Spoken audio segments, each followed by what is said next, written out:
makikita mo talaga na ano na siya ba, luma na siya na simbahan. Dito. Ito kasi dati eskwelahan. Ito. Eskwelahan lahat yan kasi parochial school. Opo. Ang nanay, ang tatay na ni Ate Alma, nagturo siya diyan sa St. Dito, Gregory. St. Gregory. Ayun ang pangalan ko. St. Gregory Academy. Noon siya ay noon siya ay makapagretiro sa government sa Don Severino College, hinar siya ng St. Gregory para magturo. Dito kami nag-aral. Eskwelahan yan dati, pero ngayon nakuha na ng simbahan at naging opisina na. Ito ang eskwelahan. Ganda. Kilala mo si Kuya Boying? Yung kapatid niya, ganda, lalaki. Diyan siya pumasok. Diyan kami pumasok. Lahat. Si Tita Dory, ako. Diyan kami nag-aral nung high school.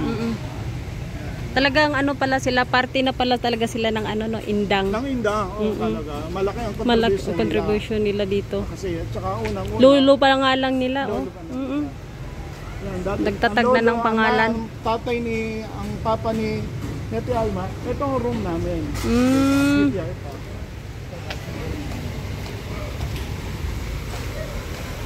Grabe guys, namangha talaga ako sa ano. Room namin yan, yung sa tatay ni Lola Ganda.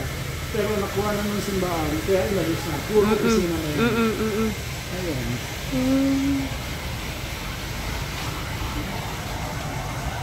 Ayan, nakita mo na St. Gregory. Diyan nag-aral kami ng high school. Secondary. Oo. Yan guys, so pauwi na kami ng bahay. Hindi pa. Papunta pa tayo dito. Yan, papunta pa tayo. Ayan, dating munisipyo yan. Oo, sabi nga ni Tita Dory. Oo. Ito yung ano nila, lumang munisipyo ng Indang. Ngayon ay ginawa na lang siyang parang... Si Dr. Rosercel, yun ang dating lumang munisipyo kasi kaya nandito si Dr. Rosercel kasi ito munisipyo, lahat ng hindi naman kasi siya national, pero hindi siya national.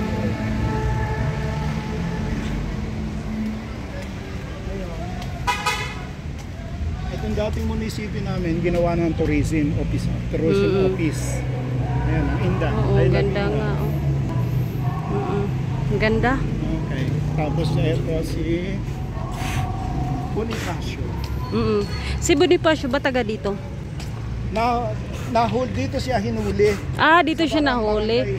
Sa barangay Limbon, kaya dito siya hinuli pero hindi siya dito pinatay. Siya ay dito nahuli sa Indang, sa Cavite, sa Indang, bayan ng Indang, Limbon ang barangay na kinahalian. Kaya isa yung lolo ni Lola Ganda. Isa sa yung tapos dito. Isa sa kasi abogado siyang lolo niya. Siyan Don Severino. Okay. Ayan ang tourism office. Ito yung tourism office.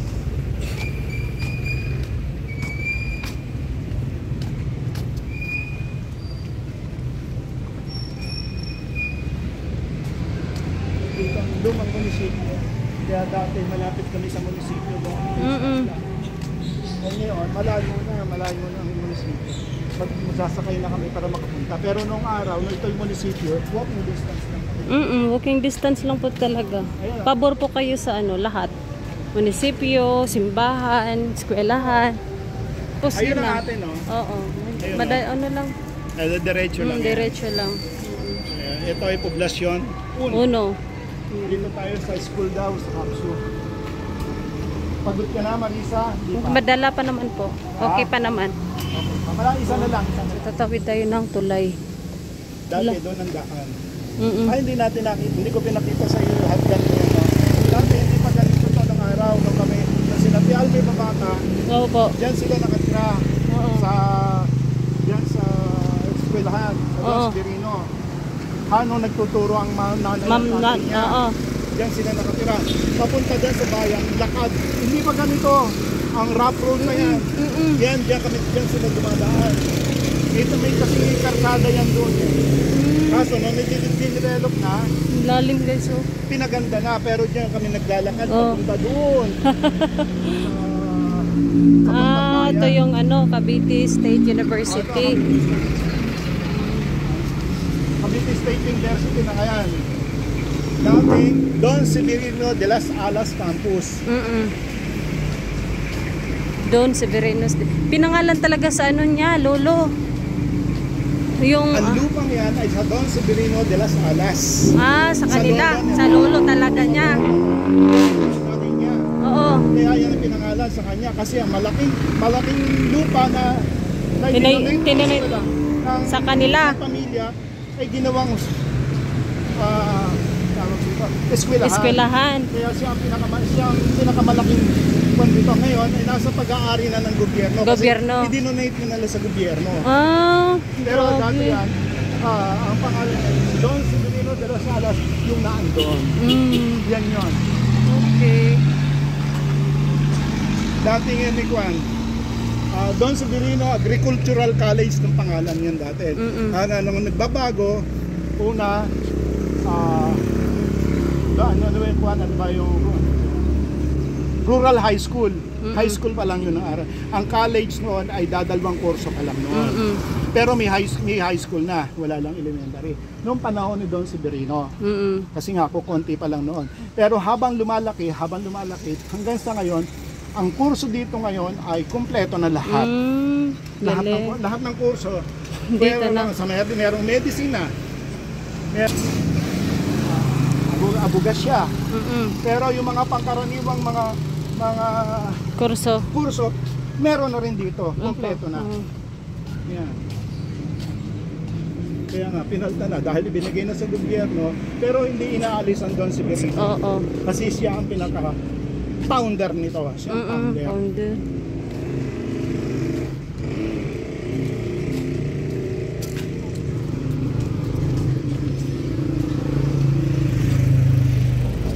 Pila po di ka hectares yung lupa na dinonate ng ano niya?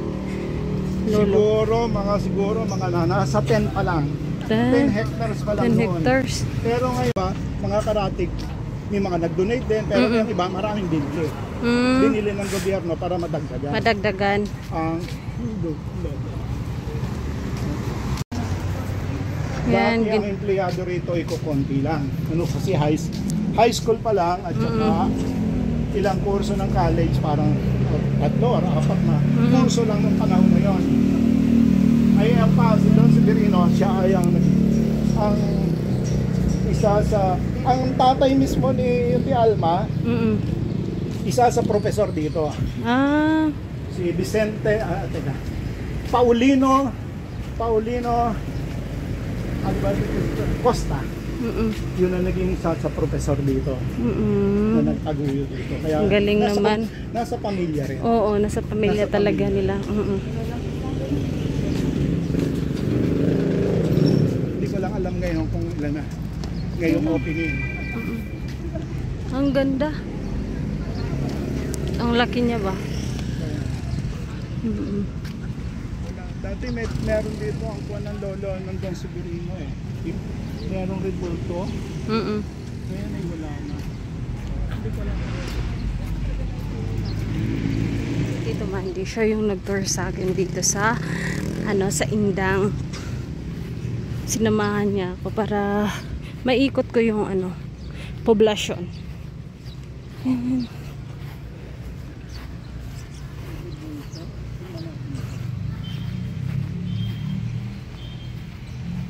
Yan.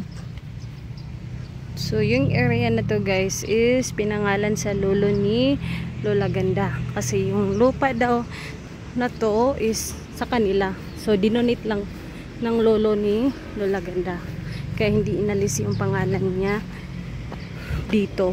Tsaka, ginawaran siya bilang local hero sa lugar ng Indang. Wala pa yan. Yung laki ng nung wala pa to. Bukid Cavite pa yan. State University. Laki. Bukid pa yan dati. Wala pa yung mga building. Ang unang building ay yan. Yan lang ang unang building. Yan lang. Pero nirenovate na rin. Mas luma pa yun dyan. Ito, ang nanay at tatay ni Lola Ganda. Dyan sa... Kasi may mga palibasa ang teacher, ang nanay ni Ate Alma, ni Lola Ganda, librarian, tapos teacher ang lolo. Ang tatay ni Lola Ganda. Tapos yung lolo, siya ang presidente. Ah, okay. Sa school. Nandun si Berino. Si Berino. Doon, siya. Alam ko mayroon doong revolta. Yan, ito ba lang ang building nung araw? Yan, yan lang yan. Yan, puro bukid yan. Bukid. Nasa ano pala talaga nila, no? Pamilya yung pagtuturo. Oo.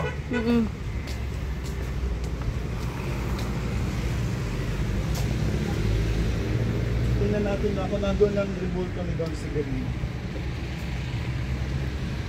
Gusto na ang kasi dati na yan, pinunta namin yung statue ni Don Severino, lolo ni Lola Ganda. Ayan siya, oh.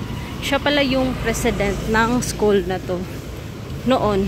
Yan pala ang eskwela dati. Kaso bago na yan, meron na bait na pinaganda na, pero dati hindi din maganda.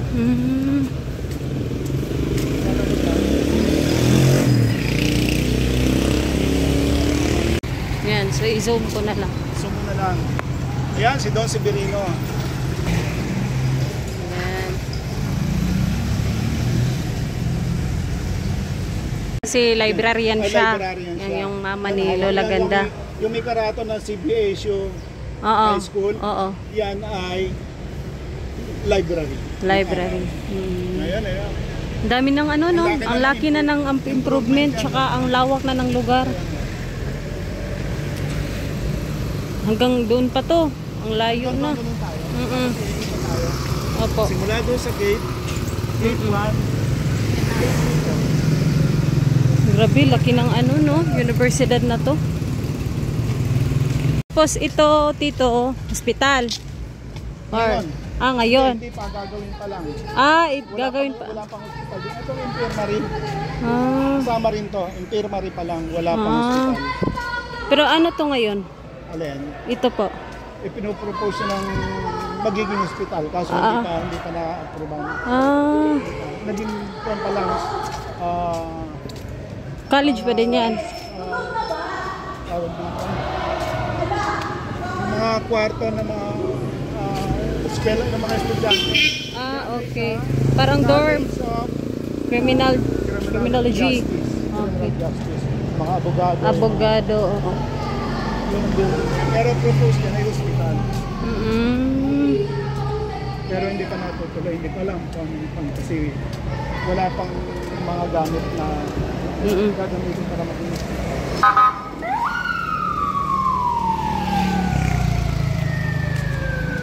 everyone, nauwi na kami ni Tito Mandy. Napagod kaming dalawa. Pero sulit naman yung pagod na yun kasi ang daming naming napuntahan. Tsaka namangha din ako sa salamat po. Pamilya o contribution ng pamilya nila Lola Ganda dito sa Indang. And thank you Tito sa pagsama at pag-tour sa akin. So yun guys, dito ko na muna tatapusin yung video na to.